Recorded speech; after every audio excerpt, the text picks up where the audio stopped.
Welcome back to another episode of Value Bites. Today, I am super excited to have Cam Lawson with 90 joining us.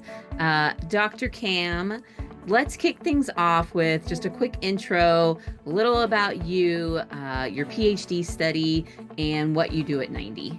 Yeah, absolutely. Well, thank you for having me on the show here. Yeah, I my dad also has his PhD, so he is the OG Dr. Lawson. So I had to differentiate myself a little bit, therefore Dr. Cam. So that's kind of where that came from. But yeah, so I am not a real doctor, as much as my colleagues love to tell everyone that I am a doctor.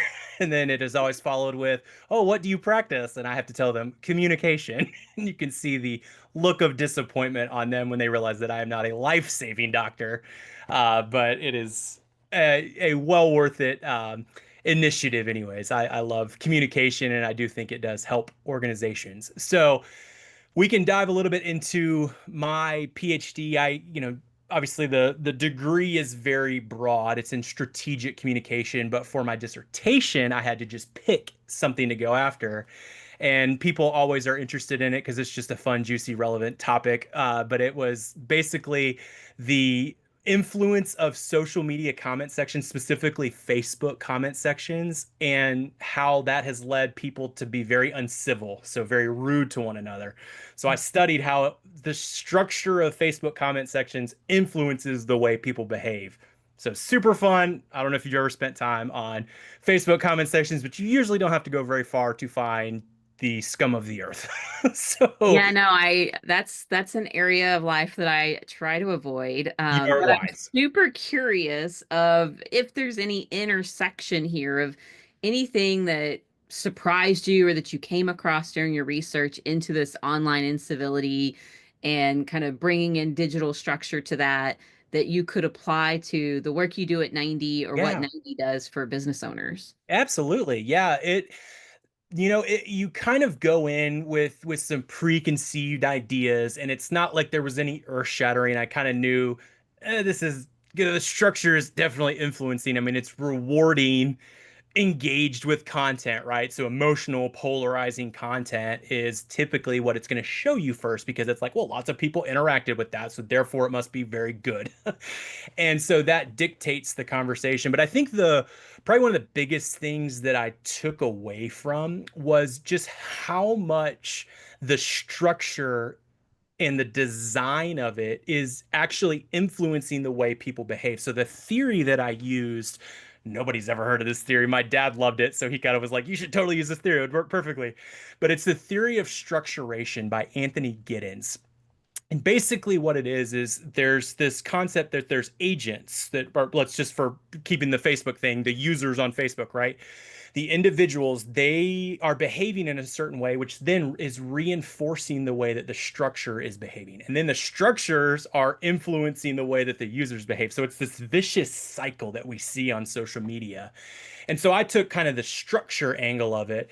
But that was probably the biggest takeaway because as I started to think the structures that we put in place in whether it's a red light that controls if people go or stop, that's a structure, or the structure that we have for our organization, that's going to dictate the way that our employees interact with one another and they behave. So I think that's been a big focus for me as I've gone into 90 is starting to apply, hey, a business operating system is a structure that then is going to influence the way your employees and your organization runs. So that's how I've been able to kind of tie the research together. Obviously, it's fun to talk about incivility and all that fun stuff on social media because we see it every day, but there are a lot of applications into the business world. Yeah, and we'll have to come back at some point and have a deeper conversation about those comment sections and how that interacts with people's brands. But for today, we'll kind of focus more on that structure side of things in this conversation. So one thing you just mentioned was business operating systems. And I think most people that would be listening understand what a business operating system is, but I've heard you say in the past that every organization has a business operating system, whether they actually realize it or not. So can you go a little bit more into what you mean by that? Yeah, absolutely. So Just like your phone, right? I have an iPhone and it has an operating system, right? That's just how it runs. All of the intricacies, the apps, the specific things of how it operates, stores, phone, all that stuff is dictated by the operating system. And so at 90, we have done a lot of research on business operating systems. We really strongly believe that business operating systems are how you run an organization well. And so in our research through that, we have found that everyone has one, whether you're not it. You might be a startup or newer in an organization, and maybe you have hired a couple people and you're like, man, Sue over in finance has her way of doing things and she has her technologies that she brought with her from a past life. And then I'm the CEO and I have my way of doing things. And then marketing has their way of doing things. And pretty soon you've got five different paths of things that people are doing their own ways from past lives and processes that they developed over the years. And there's no rhyme or reason, but everyone has their way of doing things, right? And so it's this accidental business operating system that has no consistency or rhyme and reason around it. And so then you start to go into, okay, now maybe we should all get consistency across. And so this is where a lot of the EOS or scaling up or these other proven business operating systems of individuals that are very smart that have come up with ways of doing business. And then you start to get more, all right, now we want to roll that out to other or parts of our organization, teams, it's operations team or the sales team. Then you start to get this fully integrated holistic kind of thing where it goes through and we're starting to have the entire team speak the same language, run the same types of meetings. You get that consistency. And so that's really what 90 does. It's a cloud-based business operating system. You can run whatever framework you want, whether it's EOS or Pinnacle or whatever framework you run on. But 90 is going to give you that structure for you to have that consistency across your entire organization. So that's kind of really where that concept of everyone has a business operating system comes from. It's the smart ones that start to get it streamlined and consistent across their entire organization.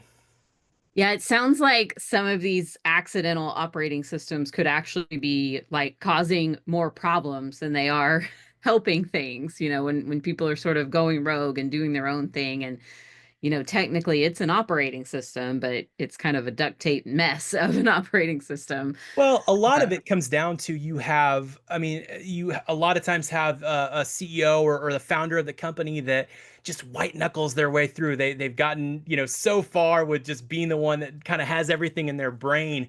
And I think that's another thing that business operating systems open up. It gets that knowledge that's in key individuals in the leadership team or wherever that in the organization, and it gets it documented into a place where they have consistency and we can see, all right, hey, the process for this specific thing, now we have it documented in a central place. Or we're having a consistent meeting time where we meet on Tuesdays at 10 o'clock in the morning, where then we're having that individual in a room where we can all dialogue as a team on those things. So yeah, absolutely. It allows you to get all of those things in one central source of truth. Now that sounds like something that's probably a bit of work, right? So, what's a story that kind of tells business owners or leaders why this is worth it, right? Like, can you share one example of a good outcome of taking the time and effort to really bring these things all into one central location? Start operating on a consistent and formalized operating system. How's that helped leaders scale or avoid burnout or some of those other things that we know business leaders are looking to do? Yeah, it's a great question. So, before I joined the team at 90, I was part of an organization where I had worked my way kind of up to the senior leadership team. I was the head of marketing, and we just could not break through the revenue threshold, right? We just couldn't break through the ceiling. And so our owner was part of a peer group and he had been recommended Traction, which is EOS's the flagship book. That's the holy grail. And so he read it and he passed it to all of us. We read it. We were like, this is absolutely what we need to do. And so we decided to hire an implementer, which is 100% worth the money. uh, you can self-implement, but you will get there a lot quicker with an implementer. And so we decided straight from the start to hire an implementer. And we went in and started to go through the process. And it's a very formalized process of how you get started. You start to go into focus day where you start to build out, okay, we're going to start getting into a regular occurrence of a weekly meeting. We're going to set some rocks. We're going to kind of build what they call the accountability chart, which is like an organizational chart, right? Who is accountable to what in the organization. And one of the things that was really eye-opening in that is the owner of the company, when we built out the accountability chart in the EOS framework, we found that he was sitting in three different seats. And so what's cool, and multiple people can, or an individual can sit in multiple seats, not a problem, but it is a little eye-opening. And it's one role is enough, right? That's a full-time role. When you're in three roles, it's like, no wonder you're working 80 hours a week, man. And so that was very eye-opening to where it wasn't like straight out of that we had people in those roles, but we were able to figure out, okay, we got to get Nate out of this seat. He's got to get out of the sales and marketing running that so he can be in the finance and the visionary seat. That's just where he needs to be. So we got him out of that, promoted me into the marketing, and then we split the sales. And then we hired a fractional CFO that then eventually got him to where he could be the visionary. And so then stress levels went down for him, workload went down for him. And it was through that exercise of, because I think when you're in the chaos and in the weeds, you're just doing it. You're just like, well, it's part of what I need to do, and blah, blah, blah. But when you start to see it right there, front and center, we did it on 90. And so we just had to put his name in three seats. It was like, dude, that makes so much sense. You're wearing three different hats, more than that, really. But identified three seats that he was in on a senior leadership level. And so that's kind of where the operating system gave us that clarity. And then we were able to work towards, all right, we need to hire a head of sales, head of marketing, or promote internally. And we got to figure out the finance seat so we can get you in the visionary seat, which is where you want to be able to dream and get the company where it needs to be. So that's the story that comes to mind. I'm happy to dive deeper if you want, but that's the one that kind of comes to mind for me. Yeah, I love that. And I think it's probably not surprising to most people, right, to hear that an owner or someone in the leadership team was sitting in those three roles, but it is eye-opening when you think about just how much responsibility you have within your organization, and that, of course it's going to be hard to grow and scale if you have one burnt out person that's trying to do all of these really important roles. Well, then you also have the owner dependence aspect of that from a valuation standpoint. Before we made those changes, visionary CEO responsibilities, sales and marketing, and finance all fell on him. Where's so much liability in that if he was out of it, or there were so many things riding on him that the less dependent we got on him, number one, for his mental health was better. And then also from a business standpoint, he was able to let go of those things, and it was less reliant on one or two individuals, and it became more balanced in the organization, and it just got better all around because of that. It wasn't that he was doing a bad job, it was just we had to get him out of those seats so it wasn't reliant on him. Hmm. Well, okay, I want to bring us back around to a little bit of your PhD work and kind of how you can help us understand better how a platform like 90 is beneficial. So, if we're thinking about the way that a lot of small businesses kind of manage their business operations right now, it's a lot of spreadsheets and different Mm. PDFs and documents everywhere. And I say this from experience. We're system and soul folks around here. But we don't have the best system in place for that. We are still doing a lot of this kind of cloud-based, but it's very scattered approach to our own business operating system. So, using what you know from your experience with 90, from your research experience, why is it important for a business to bring everything into one platform like 90 rather than kind of having this um, discombobulated approach to manage That's things? such a kind way to put it. Now, no, it's a really good question. I think having that single source of truth, right? Because it goes back to the argument that 90, from a research standpoint, where we've gone in, the accidental operating system, right? Marketing is a great example. because they have, typically on some kind of drive, whether it's Google or Microsoft, whatever, on the SharePoint type of thing, you have access in there. And then you've got access issues. So if somebody needs access to it, then you got to share it. And then it's just, you got to wait for that delay and all that kind of stuff. So having that central source of, I'm going to argue that it's a structure, right? That structure that's consistent, whether it's the marketing team, the senior leadership team, the sales team, the finance team, having it all in one place, and then having the consistency, right? So when you have it in 90, you have different what's called teams on the platform. So we have a sales team, a marketing team, a senior leadership team, whatever other team, the Cam and Heather team, you can start to have all these different teams, which then each one of those teams has a consistent that looks the same, but it's different data, scorecard. So all your KPIs. It's going to have a rock list where it's kind of your projects, your ongoing projects, a to-do list, headlines, an issue list for things that we just need to talk about. We want to put them onto the agenda for us to run a meeting. And then you can run meetings that are consistent, the same agenda. And you can adjust this to be whatever format you want it to be, but the benefit of it is it's all consistent. And then you start to have, from a senior leadership standpoint, the transparency where you can go down and see everything what's going on. So sales is a great example.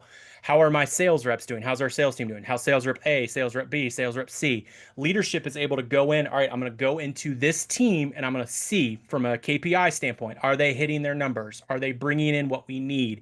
We can see that at any given moment. I might be in a leadership team meeting and I want to flip over to the sales scorecard. I can easily do that from the context of my meeting. So it makes it really easy from that standpoint. And then you get the accountability where on the sales team, let's just keep that example going, you start to have that competitiveness. You don't want to be the one that either doesn't enter your numbers in or is not hitting their numbers because it's right there front and center. And you don't even really have to have a manager coming down because that weekly meeting is coming up where you're going to have to give a reason why you're off track for the last 4 weeks in a row and you're off track again. You don't want to be that guy. So there's a little bit of a kick in the pants in that standpoint that the structure provides that doesn't even have to be human on human. The human on human touch then becomes that encouragement. All right, hey, well, if we are 4 weeks in a row we haven't hit our numbers, there's probably some roadblock that's happening. You're a good person, you are trying. Let's talk about that. And then we have a dedicated space to dialogue. Well, man, I don't have any kind of content. I need some marketing help. Okay, well, let's get that figured out. Let's get with the team. And then so it allows that consistency where you have this single source of truth that all processes are in the same place, our company vision of where we're going. Then you have a consistent agenda for every single team to run the same type of meeting with the same KPI structure, same rock structure, all of that. So I think that's the primary benefit, if you will, of getting it off of an antiquated way of papers. Because, I mean, that's going to go in your desk drawer and nobody's ever going to look at it again. Like, let's just be honest, it's 2025. So having it in a digitalized platform just streamlines everything. And then the historicals, it's so easy to find historical data at any given moment too. Yeah, and I love the idea of this shift from kind of using our intuition to using data to really Yes. understand how the business is running. I know with so many of the clients we work with, they're really not tracking those KPIs outside of like sales. Most Right. organizations are tracking some kind of sales KPIs because otherwise the business would kind of cease to exist if there's Sure. no revenue. But talk to me a little bit more about the idea of making this shift from using your intuition or even like an Mm. emotional approach to performance management into really using data and what that looks like in practice. Oh, yeah, it's such a good question because the way that we do it here at 90, right? So our C-suite goes in, they set the overall vision of where we're going, right? Here are the goals for 2025. And then we have, and 90 is a very transparent company. And so then when we go in on departmental meetings we can go in and see, all right, here are the goals that we have set as an organization. I can compare corporate, top company, corporate level down to individual level, and we can compare, all right, here's where our division fits into that, and we can start to set our goals accordingly. So our projects, our KPIs, how are we going to measure into these are the top things that we're going after. Here's where our team fits in. So it becomes this cohesive unit across the organization because we understand from top level where we're going down to here's where the team is going to fit in. And then even further than that, on an individual level, I know how I contribute to the overall success of the organization, and I can easily see that. So I think that's part of it. And then the other side of it is then, like I said before with the sales example, you're going to have those KPIs set, you're going to have your projects set and your to-do completion rate, right? It's all front and center. So when you run a meeting in 90, there are sections of the agenda that just automatically pull up the KPI, the scorecard. So boom, we're going through, we're seeing, all right, Cam, your 5 metrics, how are we doing? On track, off track. It's just going to show green or red right from the start based on the goal, what numbers I put in. I can easily see if I'm on track, off track, or done with certain projects that I have. Same thing with to-dos. Am I getting my to-dos done? So it really is hard to argue. You can't hide behind a cubicle and just talk your way out of something when you have to give a reason why you're not executing on your things on a weekly basis. And I've found for most employees, when they have that consistency in going into a meeting every single time. They want to get their stuff done because they don't want to be the one. And then on the backside, on a quarterly aspect, you can actually run performance reviews in the platform, which then will automatically pull in the rocks, so your projects, your to-do completion rate, and your scorecard over the quarter. So it will just pull that in to where when you have a conversation with your manager, you can both reckon with that of, hey, boom, you got 85% of your to-dos done on time. That's great. Great work. Or you didn't get any of your to-dos done.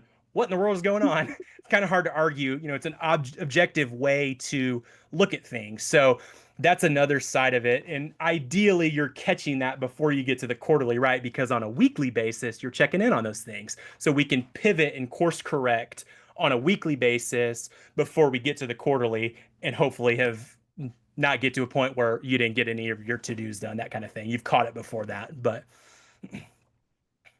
I love that, first of all, the idea of using data instead of that, kind of intuition based or emotional based approach. And I think right. that's, that can be unfair in both ways, right? Sometimes it's a management team might feel like someone's doing a great job, and in reality they're struggling and they're Mhm. overwhelmed and they have too much on their plate and that needs to be readjusted, but they just have a great attitude about it. And so it can seem like things aren't as off track as they are. Or the opposite, I know from personal experience, can be true, where you're really doing a great job and getting things done, and just a personality conflict can really impact the perception of how well you're performing. And so I love the idea of kind of taking a step back from that and really using data as the way to look at that information and make decisions and help reallocate tasks where it's needed, or understand truly how someone is performing. The Yeah, other thing you absolutely. said that I kind of caught there that I want to come back to is you talked about the idea of the company vision really being filtered down to each team, Mm. where it becomes really easy for someone to see how they actually plug into that.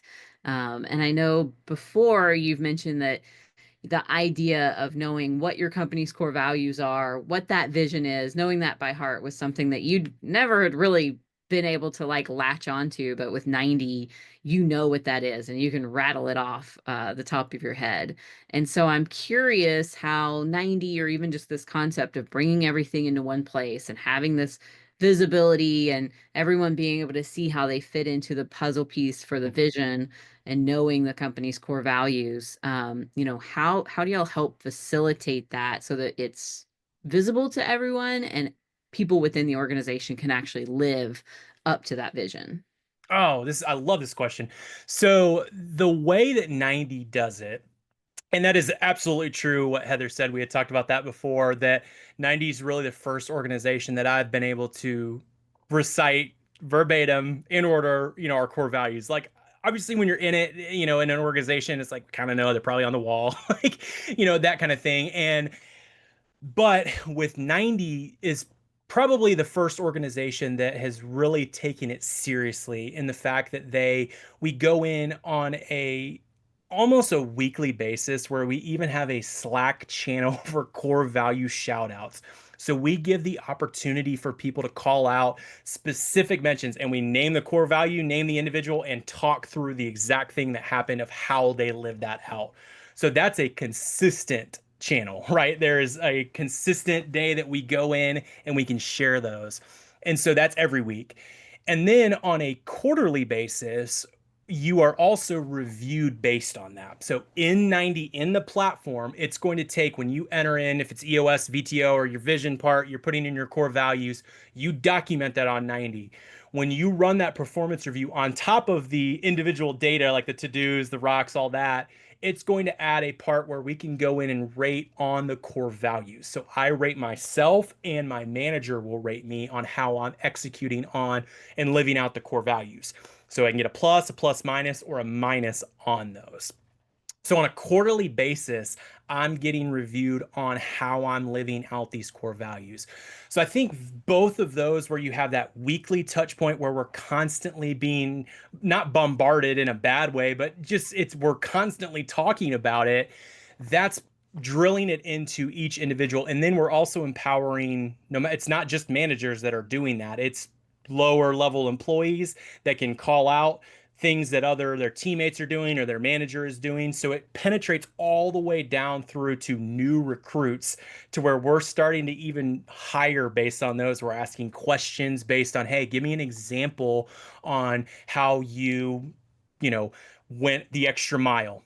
That's one of them that we have. So I can go in and talk about a specific moment in my past career that I've gone the extra mile. So we can hear how the person perceives that core value and then we can gauge that. So right from the start in the interview process all the way through actual reviews on a quarterly basis, those core values are absolutely a critical part of the DNA of just what it means to be. We even call ourselves the G Tribe, which is the acronym for the core values. So we're called the G Tribe, and so that Nice. reiterates the core values. So it's just a deep part of who 90 is as an organization, and you can tell that's the lens because when we start to think through things, it's like, well, yeah, that's not me living out, best or extra mile or whatever it is. So that's, I think, why I say that it's the first organization that I feel like I've truly lived it out, but it's just because it's always talked about. Well, it helps that you have an acronym Right. apparently It makes it too. easy. So that's a really good idea. Now I'm gonna have to go look at ours and see if we can come Yeah, up with got to something clever reorganize them a like little bit, that. right? Okay, I know we're running up to our time here. So, one last question. I want to stay on this idea of values Yeah. because we really, even though we're a marketing agency, we really help our clients get into understanding what they value most, what we need to protect in branding. We can use so much of that to really help shape the way that the organization is seen from the outside and how it's going to grow. And so we think of values as deal breakers, right? They're how we make good decisions within the organization. So not just sort of showing up and living the right way, but I think you alluded to this just a second ago. When you're faced with a situation of, having to make a complicated decision, or even sometimes the really simple ones, those core values can be the guiding path to knowing what Mm, choice to make, whether it's to have the difficult conversation, whether it's to bring on the client that may not be mm, quite the culture fit. So what are some ways that you've seen organizations or that y'all within 90 directly have used some of those core values that you know so well, to you're very intimate with? How have you used those to make decisions within the mm. organization? Yeah, it's a great question. So I think when you live out and almost breathe them on a regular basis, it almost becomes second nature, especially for the people that are a little bit more seasoned. It's just kind of like, that's out of whack. You're, not living that out. And it's anybody has the liberty to call that out because that's a serious thing. If somebody's not living that out, we have the ability to call that out. it's not being a, dumb butt about it and being ugly and uncivil about it, but going in and being respectful. But this is a deep part of who we are. And I think it stretches beyond the just the core values, because I would argue that the core values are a key part, but then also understanding the overall vision of the organization, right? Where are we going? So for 90 specifically, it's hey, we want, 10 million people meaningfully impacted by our platform, and we also want to be one of the most trusted brands in the world. So that's a focus filter for me to be able to go through and make decisions. So obviously core values internally focused, but they stretch all the way out to external. We want all our stakeholders ideally to fit that mold. But then having an understanding of where we're going gives me this well-rounded understanding and focus filter that then I can go through and, okay, in this specific thing, because we want to be one of the most trusted brands of the world, I'm going to act in this way to deeper push towards that vision, right? Or how do we think from a marketing perspective to meaningfully impact? Because we're stretching far beyond just the individual employees of an organization. We're ideally giving them time back. Let's take Nate, for instance, the visionary that I was talking about earlier was in 3 seats. We got him out of 2 of those seats, gave him back family time where all of his kids and his wife are now impacted because of what we're doing at 90. I can think through that now and buy into that vision and start to make decisions based on those things. So that's kind of how it all stretches much further than just the core values or just the focus or where we're going and just the next 90 days or just this week. We start to have that lens of that future focus that I think keeps people aligned. It's aspirational enough where it's keeping us moving, but it's still tangible enough where I can make on an individual decision basis, I can take all of those things and run it through that filter and then make an educated decision based on it. I love that. Well, we could talk all day, Cam. We're definitely going to have a follow-up interview because there's so many things I didn't get to ask you about or talk about that I really wanted to. So, for folks who are also very intrigued and want to learn more about you or about 90, where can our listeners find you? Yeah, so I mean, I'm all over LinkedIn. Love LinkedIn. That's the as of right now, like the safe social media. People, I feel like their professional reputations on the line, so they don't want to be uncivil. But the that's a great place. I even have my calendar link on there, so if people want to book some one-on-one time with me in a Zoom call, they can hit that little link, and it'll take them straight to me, and through that, they'll get my email. So please take advantage of that. I'd love to be able to dialogue on anything we talked about today. But if they want to learn more about 90, there is a free 30-day trial that you can play around with 90. So whatever system you use, you can get 30 days to play around with it. And so please take advantage of that. Happy to get you set up and kind of run you through the ranks on that as well. Perfect. Well, thank you again so much, Cam, for joining me today. And yeah, just so many great insights. And I'm going to have to go grab that trial so we can start getting our lives organized over here. There you go. Sounds like a plan.